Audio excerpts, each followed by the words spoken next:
ကဘာပေါ်မှာအကြီးဆုံးမြို့တွေကတခုတည်းဖြစ်တယ်။နေ့နေ့နဲ့လည်းကစားခွင့်ရမယ်။တရုတ်နိုင်ငံရဲ့ Cyber City လို့အများကလည်းသိကြတယ်။နိုင်ငံတကာခီးသားဧည့်သည်တွေကြားမှာလည်းရေဘက်အစားဆုံးဖြစ်နေတဲ့မြို့လည်းဖြစ်တယ်။ကမ္ဘာသမိုင်းဝင်နေရာတွေကိုလည်းလေ့လာခွင့်ရမယ်။ချုပ်ချင်းမြို့ကိုတွားရောက်လဲပတ်ထားတဲ့ဗီဒီယိုကိုစုံထိကြည့်ပြီးကြဖို့ပြောချင်ပါတယ်။ Hello Sophia ပါ Sophia တို့ခြုံချင်းကိုဓာတ်ရိုက်သွားတဲ့အဲလာယာအဲ့ဒါတက်ပြီးတော့မမျော်လင့်မဲနဲ့ဘန်ကောက်ထက်စင်းနဲ့သွားရမှာပါအဲ့တော့ Sophia တို့လေးစိတ်မှာတနေ့ကိုစောင့်လိုက်ရပါတယ်အခု Sophia တို့ကကျတော့ဘန်ကောက်ရဲ့တိုးနာဘူးလေးစိတ်မှာရောက်နေရပေါ့နော် Transit ကဒီဘန်ကောက်ရဲ့ဒွန်မောင်းလေးစိတ်ကနေပြီးတော့ခြုံချင်းကိုသွားရမှာပေါ့နော်အဲ့တော့အချိန်က2နာရီရရတယ်အချိန်ကိုအမိသွားမှာဖြစ်လို့ဒီကနေ immigration ကို VIP pass နဲ့ဖြတ်မယ်ပြီးတဲ့အခါကျရင်နော် pass ကားနဲ့ဟိုကိုဆက်သွားမယ်ပေါ့နော်အဲ့တော့လိုက်ခဲ့ပြီရောအသေးအံပြရမှာမို့လို့ Sophia တို့ပို့ပါကားပေါ်မှာပဲဝါးတီဆွဲလိုက်ပါတယ်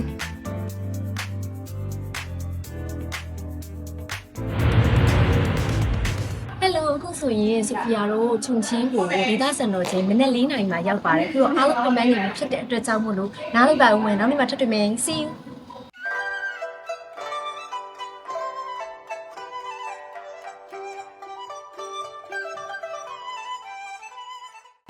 အခုဆိုဖီယာတို့ခြုံချင်းခီးစဉ်လေးရဲ့ပထမအောင်ဆုံး day 1ခီးစဉ်လေးပေါ့နော်ဒီနေ့ဘယ်နေရာလေးတွေရောက်မလဲဆိုတာကိုဆိုဖီယာနဲ့အတူတူလိုက်ကြည့်ပြီးတော့အားလုံးဖိတ်ခေါ်တဲ့ရာသီဥတုကတော့အရန်အေးနေတယ်အရန် excited ဖြစ်နေဆိုတော့လိုက်ခဲ့ဦးနော်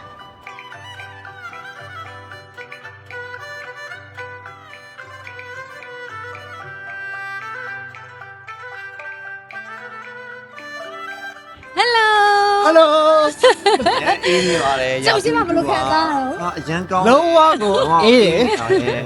ဒီကမြန်မာနိုင်ငံမရတဲ့မှုအပြည့်ဒီမှာလုံးဝရတယ်ဒီမှာနှွေးနေရန်သုံးဝင်သွားတယ်ကွယ်တော်တော်မရတယ်နှွေးတယ်သုံးဝင်Jiffy Bank Street လို့ခေါ်တယ်ဒီနေရာကိုပြီးသွားဧည့်သည်တွေတော်တော်များများလဲလာတယ်ပြီးတော့ဒီနေရာမှာကထူးခြားတာပါရှိနေဆို brand စုံကိုနေရာထဲမှာအကုန်ဝယ်လို့ရတယ်နေရာလည်းတော်တော်ငှတယ်တော်တော်များများလည်းဒီနေရာမှာဓာတ်ပုံတွေလိုက်ကြတယ်ဒီမှာလေအယုတ်ကြိုက်တဲ့သူတွေဆိုအရန်မိုက်တယ်မီနီဆိုတို့ပေါ့မတ်တို့တခြားသောအယုတ်ဆိုင်တွေလည်းအများကြီးရှိရယ်ဒီနေ့တော့မဟုတ်ဘူးဒီနားမှာလည်းဓာတ်ပုံရိုက်ခိုင်းလို့ရတဲ့နေရာတွေအများကြီးရှိတယ်သူတို့ကအဲ့လို iPad ကလေးတွေနဲ့ကင်ပြီးတော့ဒီလိုပုံလေးတွေရိုက်လို့ရတယ်ဆိုပြီးတော့ခေါ်တာပေါ့နော်အဲ့လိုမျိုးလေးဒါကတော့ဆိုဖီယာတို့လာတဲ့ဖွဲ့သားတွေပါဒါတော့တရုတ်ပြည်ကနေဆိုဖီယာတို့ guide လုပ်ပေးတဲ့တယောက်ပေါ့နော်ဒီပုံတစ်ပုံကိုသူရိုက်ပြီးမှဆိုရွက်20ပေးရ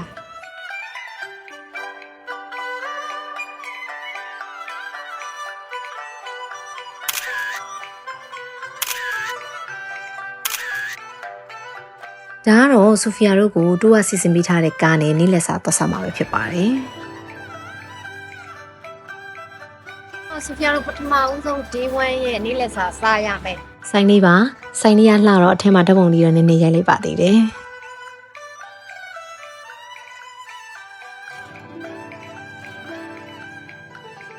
စားကောင်းနဲ့စားလိုက်တာရိုက်ဖို့မေ့သွားတယ်။ကုံသွားမှပဲသတိရတယ်။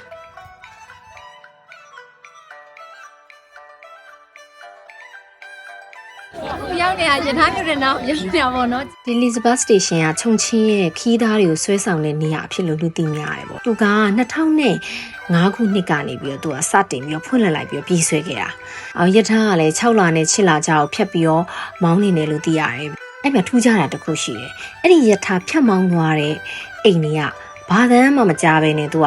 ပုံမှန်လိုပဲပေါ့နော်နေလို့ရတာဆိုဖီယာရောက်နေရတာခိုးရတဲ့ရှေ့ရောက်နေရပါတော့။ရောက်တဲ့အချိန်ကတော့လည်းစောနေကြတော့မီးတော့မလင်းသေးဘူး။ဒါဒီနေရာကတကယ်ဆိုရင်ည9နာရီ15ဆိုရင်သူကမီးတကြိမ်နဲ့အကုန်လုံးလင်းတာပေါ့နော်။အခုတော့ဒီတိုင်းလေးပဲကြည့်ရတော့ဆိုဖီယာအထဲမှာ shopping တွေထွက်မယ်။တခြားဟာတွေသွားချင်မဖြစ်ဘူး။အဲ့တော့တစ်ချက်အထဲမှာဘာတွေရှိလဲဆိုတာအတူတူလိုက်ခဲ့ပြီနော်။ခွင့်ရတဲ့ကအလွာ17လရှိပြီးတော့သူကမြေကမ်းနားပြီးမှတိစောက်ထားတာကိုတွေ့ရတယ်။ညဘက်ဆိုရင်လုံးဝ Cyber City vibe အပြည့်ရတဲ့နေရာတစ်ခုထဲမှာလည်းသူပါတယ်။ပြီးတော့ဟုံရတဲ့ရဲ့ဒီဇိုင်းကဂျပန် anime ဇက်ကားတွေကိုစိတ်ကူးရင်ပြီးတော့တိစောက်ထားသလားလောက်ကိုသူကထင်ရတယ်တော်တော်မိုက်တယ်။ခြုံချင်းကိုလာမယ်ဆိုရင်ဒီဟုံရတဲ့ကမဖြစ်မနေလာတဲ့နေရာတစ်ခုထဲမှာပါပါတယ်။ ဒါကတော့ခုံရတဲ့အဝေပေါက်ပါဒီမှာဘာလို့လို့ရလဲဆိုတော့ဒီမှာဆမပြတဲ့တပည့် traditional dress တွေနဲ့တော့လည်းရိုက်ရတယ်ပြီးရတော့အစားတော့ဒီလိုအများကြီးရှိတယ်အဲ့ဒီကောင်ကဒလားကြီးကိုနောက်ခွင့်တစ်ထောင်းထားပြီးတော့ပြန်တယ်အဲ့တော့အဲတော့ပါလာမင်းချစ်သူတွေဆူတောင်းခဲ့ကြတာဒီမှာချစ်သူတွေစုံတွဲတွေအဲ့လိုမျိုးလောက်ခတ်တာလို့ဘာလို့လောက်ကြတာအစားတော့ကြိုက်တဲ့သူတွေအတွက်ဒီနေရာကွက်တီပဲတရုတ်မှုမျိုးစုံဒီနေရာမှာအဆုံရှိတယ်ပြီးတော့ဒီလိုမျိုးအဝတ်စားတွေငှားရတဲ့ဆိုင်တွေလည်းအများကြီးပဲရှိတယ်လက်ဆောင်ပစ္စည်းတွေလည်းဒီနေရာမှာတစ်ခါတည်းဝယ်လို့ရတယ်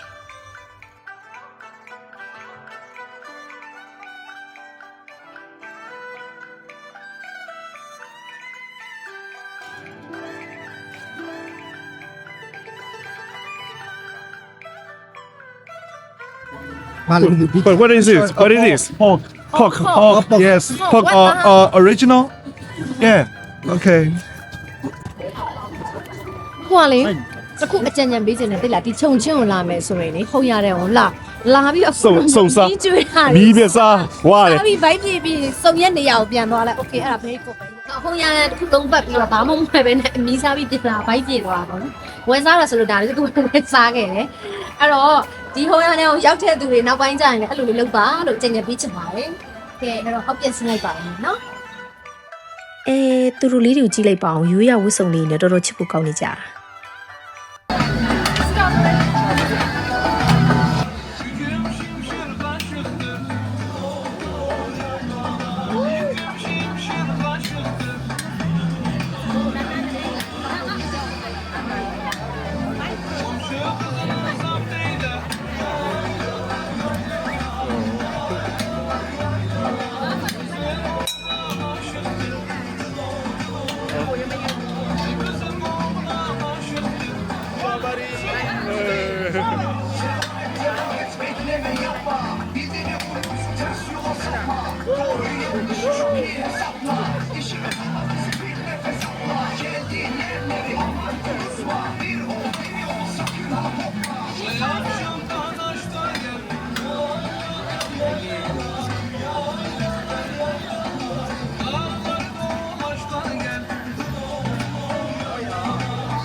不是20元20 yuan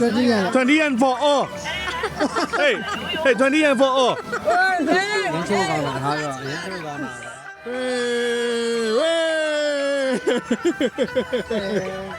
谢谢谢谢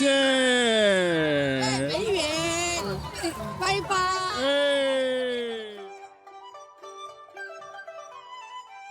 အခုညစာကို cruise သွားစီးပြီးတော့တင်တာပစားမှာပဲဖြစ်ပါတယ်။ကြာအခုဆိုပြတို့ဒီမှာစားမဲ့ cruise ပေါ်သွားနေရပါတော့။ဒီ cruise ကတော့အခုပြတို့ဒီညစားမဲ့ cruise ပါနော်။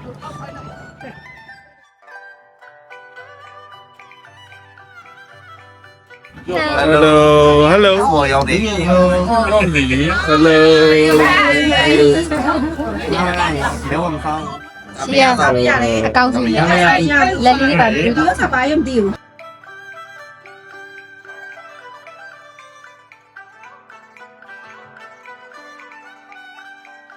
ဆိုဖီယာတို့ cruise ပေါ်မှာစားရတဲ့အစားအသောက်တွေကလည်းအရန်ကောင်းတယ်ပြီးတော့လေအရန်မိုက်တဲ့ city ရဲ့ night view ကိုကြည့်ရတာလေတော်တော်ကိုလှတဲ့ cyber မြို့ကြီးလို့ပြောလို့ရပါတယ်ဆိုဖီယာတို့ cruise ရဲ့အပေါ်ကိုတက်ပြီးတော့မြို့ရဲ့အလှကိုလင်းငင်းခံနေကြည့်ခဲ့ရတဲ့အချိန်မှာလေ LED တွေရောင်စုံမီးတွေနဲ့တရားတွေကလည်းအများကြီးရှိတယ်တော်တော်လေးလှတယ်အဲ့လိုတရားတွေအများကြီးရှိလို့လဲလေအဲ့ဒီခြုံချင်းမြို့ကြီးကိုနောက်နာမည်တစ်မျိုးကဘာလဲဆို Bridge City ဆိုပြီးတော့သူတို့အမည်လဲတွင်တယ်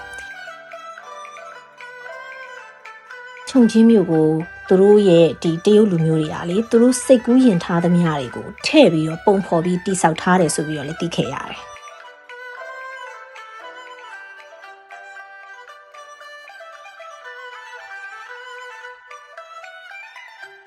ဒါကတော့ဆိုဖီယာတို့နေ့လေကသွားထားတဲ့ဟောရတဲ့အခုညဘက်လှမ်းမြင်နေရတဲ့ view ပေါ့နော်ဆိုဖီယာအတွက်တော့ခြုံချင်းမြို့ရဲ့တကယ်အလှဆုံးချင်းကိုပြောမယ်ဆိုရင်တော့ညဘက်ပိုင်းကပို့ပြီးတော့လှတယ်လို့ပြောချင်ပါတယ်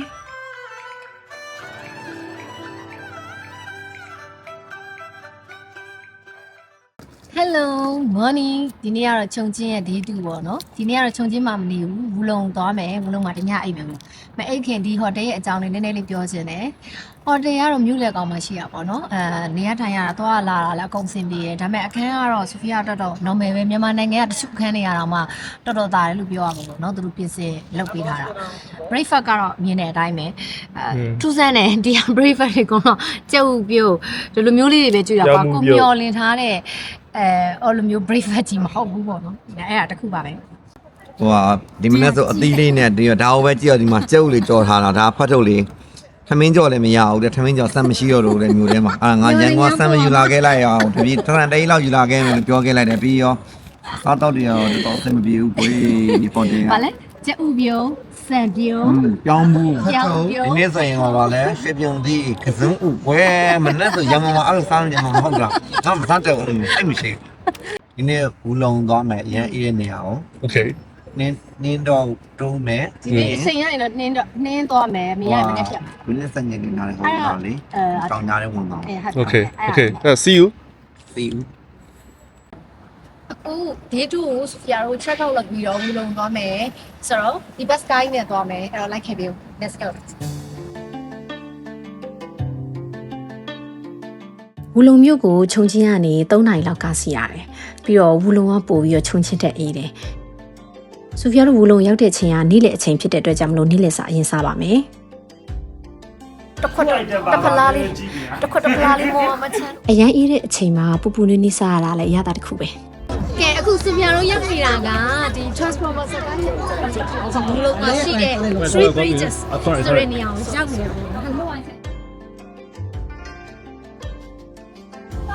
ထဲဝင်ဖို့တစ်ကက်နေရာမှာတန်းစီနေရပါ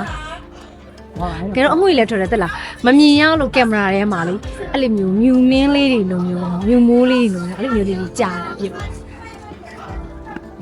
ဒီနေရာက Three Natural Bridges ဆိုတာဘာကြောင့်ဖြစ်သွားတာလဲဆိုတော့သူကအခုနောက်မှမြင်နေရတယ်ဒီကြောက်တောင်တွေကြောက်ကမ်းပါးတွေကနေပြီးရေစီးကြတာအဲ့ဒီရေစီးကြရင်နဲ့မှာတဘာဝကြောက်တရားပေါ့ကြောက်တရား၃ခုကအဲ့မှာဖြစ်ပေါ်သွားတာပေါ့နော်အဲ့လိုဖြစ်ပေါ်လာတော့သူက Three Natural Bridges ဆိုပြီးတော့ဖြစ်သွားတာပြီးတော့ဒီနေရာ UNESCO လည်းရထားတယ်။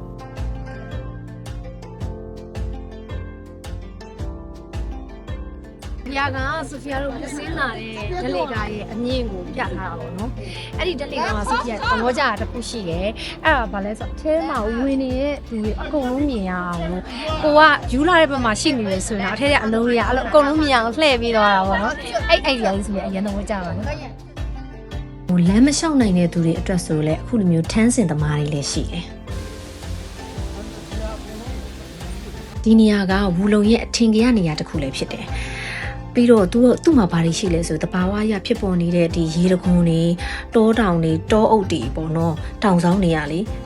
ဘလို့ဖြစ်လဲဆိုဒီတဘာဝအရာဖန်တီးထားတဲ့ပကြီးကားတစ်ချက်ကိုကြည့်နေရတယ်လို့ပဲအရန်လေးလာတယ်လမ်းလျှောက်ရတာလည်းအရန်ကောင်းတယ်ပြီးတော့လေရာသီဥတုကအပြည့်ရာသီဥတုကလည်းအရန်အေးနေတဲ့အခါကျတော့လေဘလောက်လမ်းလျှောက်လုံးဝပင်မနဲ့လို့မခံစားရဘူးအဲ့ဒါလေးလို့ဆိုဖီယာတော်တော်သဘောကျတယ်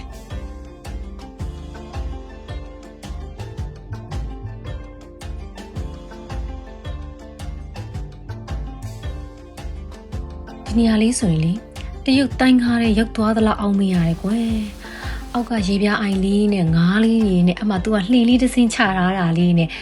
အဲနောက်ကတဘာဝရတောတောင်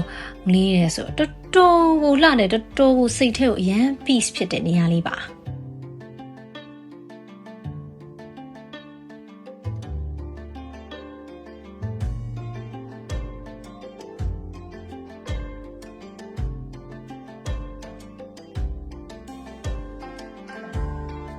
တော့တလုံးမဝတ်တဲ့နှွေးတွေဝတ်ပြီးတော့ကိုရီးယားတွေစံနေကြတာဒီအိမ်ကိုနေစိတ်ချချင် ဟိုဖြူဖြူလေးတွေကအမှနှင်းလေးတွေစတွေ့နေရပြီကလန်းလုံးနဲ့တွေ့ရရိုက်ထားတာမရှိလို့အခုဒီမှာနှင်းလေးတွေစတွေ့နေရ Fairy Mountain ကိုအခု social သားတွေလည်းရောက်နေပါပြီဆိုဖီယာဒီခီးစဉ်ကိုလာဖြစ်တဲ့အဓိကအချက်ကအခုမှရောက်တာဒီ Fairy Mountain ကိုဆိုဖီယာလာခြင်းလို့ဒီခီးစဉ်ကိုလိုက်ဖြစ်သွားတာပေါ့နော်Fairy Mountain ကဘယ်လိုမျိုးလဲဆိုတော့သူကတောင်ပေါ်မှာအပန်းဖြေရတဲ့နေရာတစ်ခုမြူတွေနှင်းနေ ကြာနေတာဘာမှမမြင်ရဘူးဒါပေမဲ့ဆိုဖီယာတို့အခုရောက်တဲ့အချိန်ကတော့နှင်းကြာချိန်ကကုန်လုံးမဲ့အချိန်ဖြစ်တဲ့ဟိုနှင်းဒူးလိုက်ကြည့်တော့မမြင်ရတော့နှင်းနည်းနည်းလေးတွေမြင်ရတော့ပေါ့နော်ဒါပေမဲ့ဘာဖြစ်နှင်းကြတာလေးမြင်ရတဲ့အတွက်ကြောင့်ညောင်းဝင်လာသူ့ရဲ့တောင်တန်းတွေအလှတွေပြီးတဲ့ခါကျတော့အေးမြပြီးတော့လေတန့်ရှင်းမှုကြောင့်သူကဘာလို့ဆိုလူအများရဲ့စိတ်ဝင်စားမှုကိုရတယ်ပြီးတော့သူ့တော်တော်များများကတရုတ်နိုင်ငံဆွစ်ဇာလန်ဆိုပြီးတော့မှတင်စားပြီးတော့ပြောကြတယ်ပေါ့နော်နာမည်လေးကလည်း Fairy Mountain ဆိုတဲ့အတိုင်းပဲတဘာဝဖန်တီးထားတဲ့နက်ပြည်လေးအလားပဲတော်တော်လှတယ်သူကတခြားနေရာတွေထက်ပိုပြီးတော့အဲ့မှာအရန်အေးတယ်နှင်းလဲကြတယ်သူကနေရာဒီဆိုရင်ခြုံချင်းကလူတွေကဒီကိုလာပြီးတော့အပူလာရှောင်ကြတယ်ဆိုပြီးတော့လည်းသိရတယ်ပေါ့နော်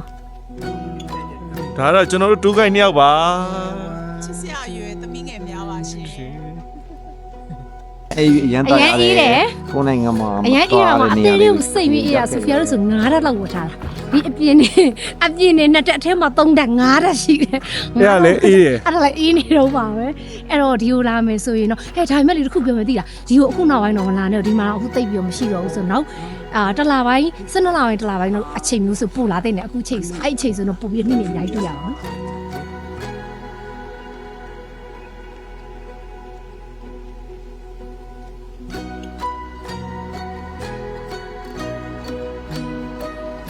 ဆိုဖီယာတို့ဖယ်ရီမောင်တွေကနေအပြန်မှာညစာစားပါတယ်ညစာစားပြီးတော့ဝူလုံမှာရှိတယ်ဟိုတယ်မှာပဲအနားယူခဲ့ပါတယ်ဆိုဖီယာတို့ဖတ်တူဗီဒီယိုလေးမှာပြန်တွေ့ကြမယ်နော်အားလုံးပဲ see you ပါ